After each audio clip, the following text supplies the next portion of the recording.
Super prime time ചർച്ച തുടരുന്നു. Shri P M Manoj, Shri Vazhakkan പറഞ്ഞതിനുള്ള മറുപടി, ഇവിടെ യു പി എയുടെ ഭാഗമല്ല നിങ്ങൾ, അതുകൊണ്ട് തന്നെ വിട്ടുവീഴ്ച ചെയ്യേണ്ടതുണ്ട് എന്ന് നിങ്ങൾ ആവശ്യപ്പെടുന്നതും നിർബന്ധിക്കുന്നതും എന്ത് സാഹചര്യത്തിൽ? അങ്ങനെ ധാരണയുള്ള സ്ഥലമാണ് തമിഴ്നാട്. അവിടെ 20 സീറ്റ് DMK മത്സരിക്കുന്നു, 10 സീറ്റ് കോൺഗ്രസിന്, 2 നിങ്ങൾക്കുമുണ്ട്. അപ്പോൾ അവിടെ ആ വിട്ടുവീഴ്ചയോടുകൂടി അവർ പ്രവർത്തിക്കുമെന്നുമുണ്ട് എന്ന് പറയുന്നു. അത് സ്വാഭാവികമല്ലേ? നാളെ എപ്പോഴെങ്കിലും നിങ്ങൾ കടന്നു വന്ന്, നിങ്ങൾ ശക്തിപ്പെട്ടു വന്ന്, നിങ്ങളുടെ പിന്തുണ കിട്ടി രാജ്യത്തൊരു സർക്കാർ ഉണ്ടാക്കാം, അതിനിപ്പോഴേ നിങ്ങളുമായി വിട്ടുവീഴ്ച എന്നത് എങ്ങനെയാണ് രാഷ്ട്രീയത്തിൽ പ്രായോഗികമായ ഒരു സമീപനമാവുക? ഞങ്ങൾക്ക് അങ്ങനെ ഒരു ആവശ്യവുമില്ല. കോൺഗ്രസിൻ്റെ ഔദാര്യത്തിന് ഞങ്ങൾ ആഗ്രഹിക്കുന്നുമില്ല. അത്തരം ഒരു ഔദാര്യം കിട്ടിയാൽ ഞങ്ങൾ സ്വീകരിക്കുന്നുമില്ല. ഒരു സംശയവും വേണ്ട.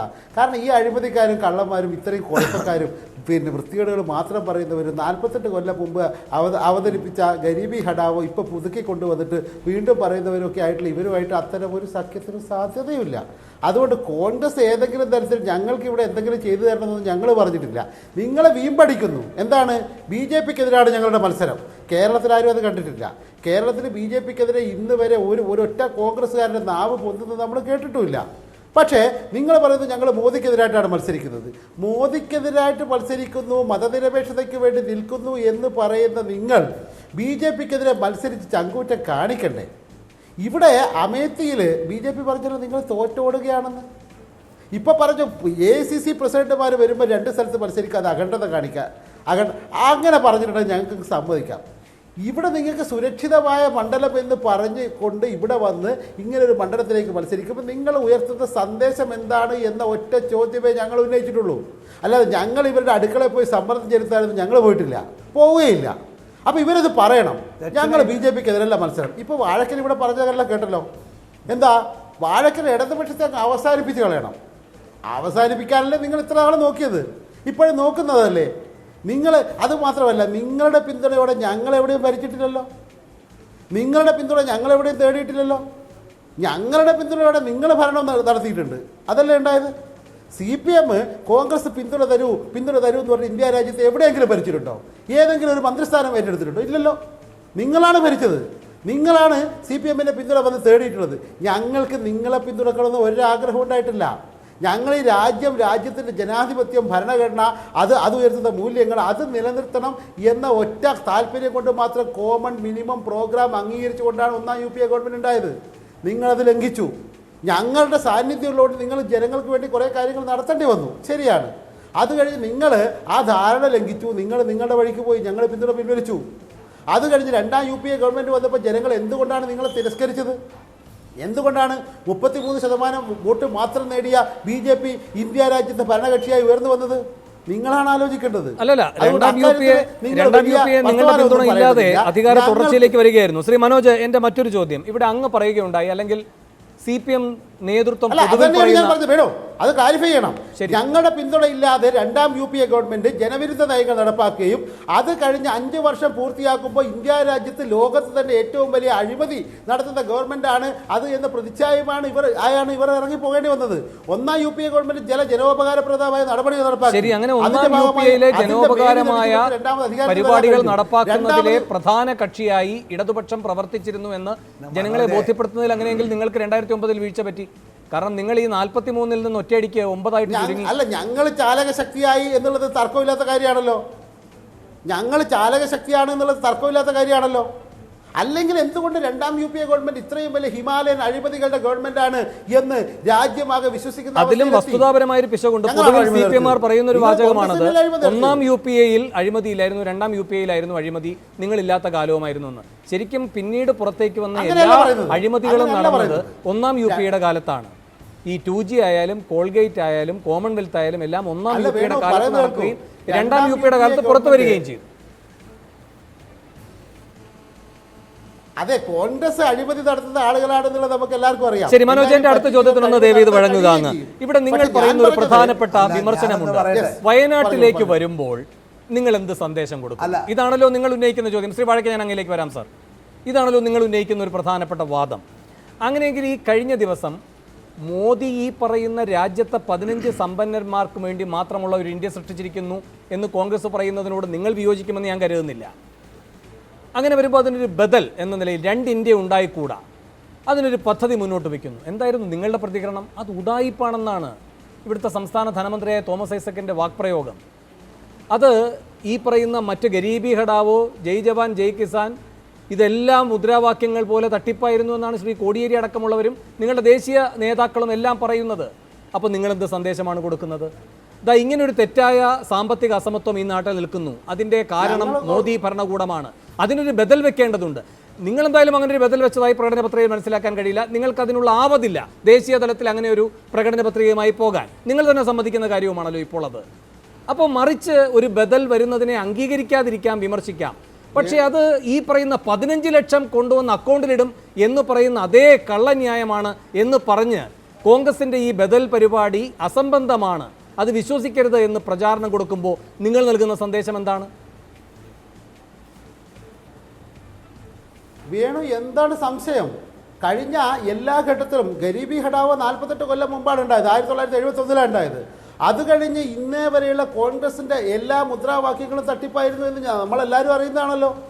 ഇവിടെ കോൺഗ്രസ് 1991 നരസിംഹറാവു ഗവൺമെൻറ്റിൻ്റെ കാലത്ത്, മൻമോഹൻ സിംഗ് ധനമന്ത്രിയായിരുന്ന കാലത്ത് നടപ്പാക്കിയ തെറ്റായ സാമ്പത്തിക പരിഷ്കരണങ്ങൾ, ആ പരിഷ്കരണങ്ങൾ തന്നെയാണ് BJP തുടരുന്നത്. അതുകൊണ്ട് തന്നെ ഇത് രണ്ടും ജനവിരുദ്ധ സാമ്പത്തിക നയങ്ങളാണ് എന്ന് കൃത്യമായി പറയുക മാത്രമല്ല അതിനെതിരെ പ്രക്ഷോഭം നടത്തുകയും ചെയ്ത പാർട്ടിയാണ് CPIM. നടത്തുന്ന പ്രസ്ഥാനമാണ് ഇടതുപക്ഷം. അതിലൊന്നും ഞങ്ങൾ വെള്ളം ചേർക്കുന്നില്ല. ഇവിടെ ഇന്ത്യയുടെ മതനിരപേക്ഷത, അതുപോലെ ജനാധിപത്യം, ഭരണഘടന ആക്രമണം നേരിടുന്നു, ഭീഷണി നേരിടുന്നു. ഇതിലെ പ്രശ്നം നിങ്ങൾ 3 കാര്യങ്ങൾ പ്രധാനമായും ഉന്നയിക്കുന്നു. ഒന്ന്, BJP ഭരണം BJP ഭരണം ഇല്ലാതാക്കുക. അതിൽ കോൺഗ്രസിനും യോജിപ്പാണ്. നിങ്ങൾ പറയുന്ന രണ്ടാമത്തെ കാര്യം ഞാൻ പിന്നീട് പറയാം. നിങ്ങൾ പറയുന്ന മൂന്നാമത്തെ കാര്യം ഒരു മതേതര ജനാധിപത്യ സർക്കാർ ഭരണം, അതിലും കോൺഗ്രസിന് യോജിപ്പാണ് നിങ്ങളോട്. നിങ്ങളുടെ രണ്ടാമത്തെ കാര്യം എന്താണ്? ഇടത് കക്ഷികളെ ശക്തിപ്പെടുത്തേണ്ടതുണ്ട്. അതിനോട് എങ്ങനെയാണ് കോൺഗ്രസിന് യോജിക്കാൻ കഴിയുക? അവർക്ക് അവരെ ശക്തിപ്പെടുത്തുക എന്ന ഉത്തരവാദിത്തമല്ലേ നിർവഹിക്കാനുള്ളത്? അപ്പോൾ നിങ്ങൾ ഈ 1ഉം 3ഉം ചൂണ്ടിക്കാട്ടി 2 ബോധപൂർവം മറച്ചു വെച്ചിട്ട് അതിന് സഹായകരമായ നിലപാടെടുക്കണമെന്നാണ് ഭംഗ്യന്തരേണ പറഞ്ഞുകൊണ്ടിരിക്കുന്നത്. എന്ന് വെച്ചാൽ ഇടത് ശക്തികളെ കേരളത്തിൽ ബലപ്പെടുത്താനുള്ള ഉത്തരവാദിത്തം ശ്രീ വാഴക്കൻ ഏറ്റെടുക്കണമെന്ന്. അത് ശരിയാണോ ശ്രീ മനോജ്? ഒരിക്കലുമല്ല. ഞങ്ങൾ പറയുന്നത് ഈ ഇടതുപക്ഷ കക്ഷികൾ തീർച്ചയായും കോൺഗ്രസ് നയിക്കുന്ന UDF-നെതിരെ മത്സരിച്ച് ജയിച്ച് തന്നെയാണ്, അല്ലെങ്കിൽ പോരാടി തന്നെയാണ് കേരളത്തിൽ നിൽക്കുന്നത്. അതിനൊരു സംശയമൊന്നും വേണ്ട. ഇവിടെ രാഷ്ട്രീയ മുദ്രാവാക്യങ്ങൾ ഉയർത്തി നടത്തുന്ന മത്സരത്തിന് പകരം നിങ്ങൾ നോക്കുക, വടകരയിൽ ഒരു സ്ഥാനാർത്ഥിയെ കൊണ്ടുവന്നു, വലിയ ആഘോഷത്തോടെ കൊണ്ടുവന്നു. എന്താ സ്ഥിതി? അതുപോലെ രാഹുൽ ഗാന്ധി അവർ കൊണ്ടുവരാൻ ശ്രമിച്ചു. എന്താണ്? രാഷ്ട്രീയം പറഞ്ഞ്, അല്ലെങ്കിൽ തരത്തിൽ കഴിഞ്ഞ 1000 ദിവസത്തെ ഭരണാനുഭവം പറഞ്ഞ്, അല്ലെങ്കിൽ മതനിരപേക്ഷതയോടുള്ള സമീപനം പറഞ്ഞ്, വർഗീയതക്കെതിരായ സമരം പറഞ്ഞ് ഇവർക്ക് തെരഞ്ഞെടുപ്പിൽ നേരിടാൻ കഴിയുന്നില്ല. അതിന് പകരം ഇവർ കുറുക്ക് വഴി തേടുന്നു. ആ കുറുക്ക് വഴി തേടുന്നതിന്റെ ഭാഗമായിട്ടാണ് പ്രഖ്യാപിച്ച സ്ഥാനാർത്ഥിയെ പോലും പിൻവലിച്ചുകൊണ്ടോ അല്ലെങ്കിൽ മരവിപ്പിച്ച് നിർത്തിക്കൊണ്ടോ പുതിയൊരു സ്ഥാനാർത്ഥിയെ വരുന്നത്. നമുക്ക് ബോധ്യപ്പെട്ട് ഇടവേളയിലേക്ക് പോയതിനു ശേഷം ശ്രീ വാഴക്കനിലേക്കും രമേശിലേക്കും വരാം. ഒരു ഇടവേള കൂടി.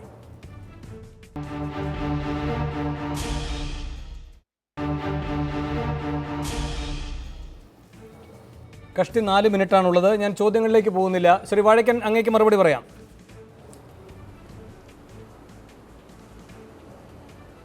എനിക്ക് PM മനോജിനോട് ഒരു 1-2 കാര്യം പറയാനുണ്ട്. അദ്ദേഹത്തിൻ്റെ പറഞ്ഞല്ലോ, ഞങ്ങളുടെ ദേശീയ മിനിമം ഇൻകം ഗ്യാരണ്ടി സ്കീമുണ്ടല്ലോ, രാഹുൽ ഗാന്ധി പ്രഖ്യാപിച്ച 70,000 രൂപ ഒരു കുടുംബത്തിന് കൊടുക്കുമെന്നുള്ള ആ പദ്ധതിയെ പുച്ഛിച്ചത് ആരാണെന്നറിയാമോ? തോമസ് ഐസക്ക.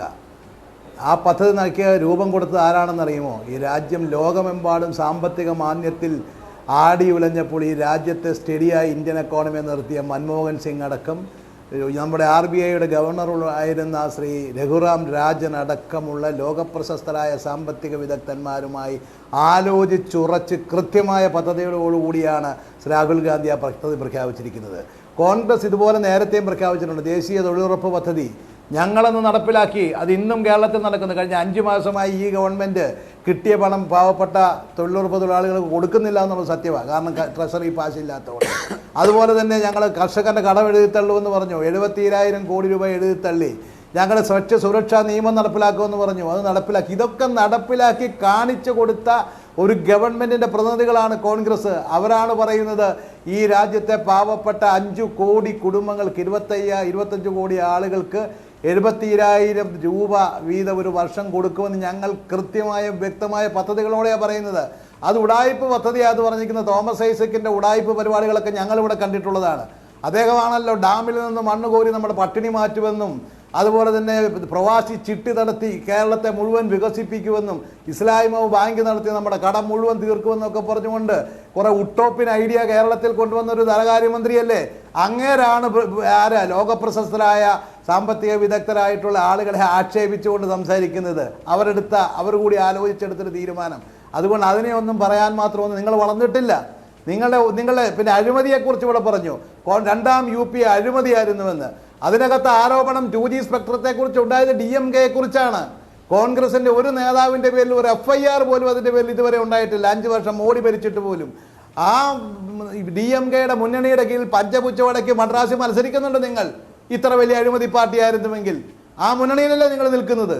പിന്നെ എന്നിട്ട് അഴിമതിയെക്കുറിച്ച് വർത്തമാനം പറയുന്നു. കോൺഗ്രസിന്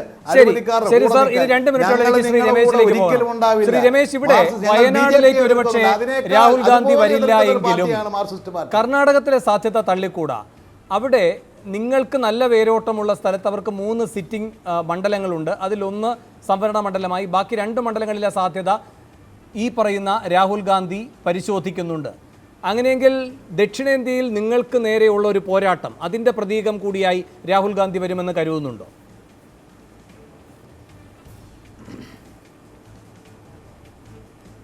വന്നോട്ടെ വേണു, ആർക്കാ വിരോധം? രാഹുൽ ഗാന്ധി എവിടെ വേണമെങ്കിലും മത്സരിച്ചോട്ടെ, ഞങ്ങൾക്കൊരു വിരോധമില്ല. ഏതായാലും പരമ്പരാഗതമായിട്ട് മത്സരിച്ചിരിക്കുന്ന അമേഠിയിൽ ഞങ്ങൾ രാഹുൽ ഗാന്ധിയെ പേടിക്കുന്നില്ല. പിന്നെയാണോ ദക്ഷിണേന്ത്യയിൽ കർണാടകത്തിൽ വന്ന് മത്സരിക്കുന്നത്? അദ്ദേഹം എവിടെ വേണമെങ്കിലും മത്സരിച്ചോട്ടെ. ഞാൻ 3 കാര്യങ്ങൾ പറയാം. ഒന്ന്, PM മനോജ് കോൺഗ്രസിനെ കുറിച്ച് ഇവിടെ പറഞ്ഞു. ഞാൻ എല്ലാ കാര്യങ്ങളും സമ്മതിക്കുന്നു. PM മനോജ് കോൺഗ്രസിനെ കുറിച്ച് പറഞ്ഞ എല്ലാ കാര്യങ്ങളും ശരിയാണ്. പക്ഷേ മനോജ്, എന്നിട്ട് നിങ്ങളുടെ പാർട്ടി തമിഴ്നാട്ടിൽ പ്രധാനമന്ത്രി സ്ഥാനാർത്ഥിയായി ഇതേ കോൺഗ്രസിന്റെ രാഹുൽ ഗാന്ധിയല്ലേ പ്രഖ്യാപിച്ചത്? നിങ്ങളുടെ മുഖ്യമന്ത്രിയല്ലേ ഇവിടെ കൈയടിച്ച് പ്രോത്സാഹിപ്പിച്ചു കൊടുത്തത്? അപ്പോൾ രാഹുൽ ഗാന്ധിയാണ് നിങ്ങളുടെ തമിഴ്നാട്ടിലെ പ്രധാനമന്ത്രി സ്ഥാനാർത്ഥി. അദ്ദേഹം വയനാട്ടിൽ നിന്ന് മത്സരിച്ചാൽ നിങ്ങൾക്കുണ്ടാകുന്ന ബുദ്ധിമുട്ട് എല്ലാവർക്കും അറിയാം. അതിന്റെ പേരിൽ നിങ്ങൾ ഡൽഹിയിൽ സമ്മർദ്ദം ചെലുത്തുന്നു എന്ന് എല്ലാവർക്കും അറിയാം. രണ്ടാമത്തെ കാര്യം, കോൺഗ്രസിന്റെ വാഗ്ദാനത്തെ സംബന്ധിച്ച്. കോൺഗ്രസ് വാഗ്ദാനമായിട്ട് മുദ്രാവാക്യങ്ങൾ പലപ്പോഴും പറയാറുണ്ട്, അതിനെ രാഷ്ട്രീയമായിട്ട് എതിരിടാറുണ്ട്. പക്ഷേ ഈ പ്രാവശ്യം ഒരു പദ്ധതി അവതരിപ്പിച്ചപ്പോൾ അതിന്റെ പൊള്ളത്തരം പറയേണ്ട ഞങ്ങളുടെ ബാധ്യതയാണ്. ഞങ്ങൾ പറഞ്ഞിട്ടുണ്ട്. കാരണം ഇങ്ങനെ 72,000 രൂപ കൊടുത്താൽ 25 കോടി ആളുകൾക്ക് കൊടുത്താൽ ആ തുക എന്ന് പറയുന്നത് നമ്മുടെ ആകെ ബഡ്ജറ്റിനേക്കാൾ കൂടുതൽ തുകയാണ്. അത് ഏത് സാമ്പത്തിക ശാസ്ത്രത്തിന്റെ സാമാന്യ പാഠം അറിയുന്നവർക്ക് പറയാം. ഒരു പദ്ധതി, ഒരു പ്രത്യേക സെക്ഷന് കിട്ടുന്ന പദ്ധതി ആകെ ബഡ്ജറ്റിനേക്കാൾ കൂടുതൽ വരിക എന്ന് പറഞ്ഞാൽ ഏത് ലോകത്തിലെ വലിയ സാമ്പത്തിക ശാസ്ത്രജ്ഞനായാലും അത് ഉഡായിപ്പ് പദ്ധതിയാണ് എന്ന് പറയുന്നതിന് ഒരു തകരാറുമില്ല. അത് നടപ്പിലാക്കാൻ കഴിയാത്ത വാഗ്ദാനമാണ്. മൂന്നാമത്തെ കാര്യം, ഞങ്ങൾക്ക് രാഹുൽ ഗാന്ധി വയനാട്ടിൽ വരുന്നോ ഇല്ലയോ എന്നുള്ള പ്രശ്നം. എന്റെ ചോദ്യം, 23-ാം തീയതി പ്രഖ്യാപിക്കുന്നു, ഇന്ന് 28-ാം തീയതിയാണ്. 5 ദിവസമായി അഖിലേന്ത്യാ കോൺഗ്രസ് കമ്മിറ്റി പ്രസിഡന്റ് മത്സരിക്കുന്ന മണ്ഡലത്തെക്കുറിച്ച് തീരുമാനമെടുക്കാൻ എന്തുകൊണ്ട് കോൺഗ്രസിന് സാധിക്കുന്നില്ല? നിങ്ങൾ പ്രഖ്യാപിച്ച ശേഷം അതിന്റെ കാരണം എന്താണ്? ഞാൻ അത് ചർച്ചയുടെ ആദ്യമേ തന്നെ പറഞ്ഞു, അത് സമ്മർദ്ദത്തിന്റെ ഭാഗമായിട്ടാണ്. ഇപ്പോഴും നിങ്ങൾ അവസാനത്തെ പട്ടിക പുറത്തുവിട്ടപ്പോഴും വടകരയുടെ സ്ഥാനാർത്ഥിയെ പ്രഖ്യാപിക്കുന്നില്ലല്ലോ. ഞാൻ ചോദിക്കട്ടെ വടകരയോട്, ഇതെന്ത് പാർട്ടിയാണ് നിങ്ങളുടെ പാർട്ടി? ഒരു സ്ഥാനാർത്ഥി ഒരു ഭാഗത്ത് പ്രചരണം നടത്തുക, അദ്ദേഹത്തിന്റെ പേര് നിങ്ങൾ പ്രഖ്യാപിക്കുന്നില്ല. പിന്നെ എന്ത് ജനാധിപത്യ പാർട്ടിയാണ്? ഈ ജനാധിപത്യത്തെ പരിഹാസ്യമാക്കില്ലേ നിങ്ങളെ പാർട്ടി ചെയ്യുന്നത്? ശരി. രാഹുലിന്റെ മൗനം പുതിയ കൂടുതൽ ചോദ്യങ്ങൾ രാഷ്ട്രീയ മുനയോടെ കോൺഗ്രസ് നേതൃത്വത്തെ പ്രതിരോധത്തിലാക്കുന്ന തരത്തിലേക്ക് മാറുകയാണ്. രാഹുൽ ആകട്ടെ മൗനം തുടരുകയും ചെയ്യുന്നു. വളരെയധികം നന്ദി. ചർച്ചയിൽ പങ്കെടുത്ത എല്ലാവർക്കും. സൂപ്പർ പ്രൈം ടൈം അവസാനിക്കുന്നു.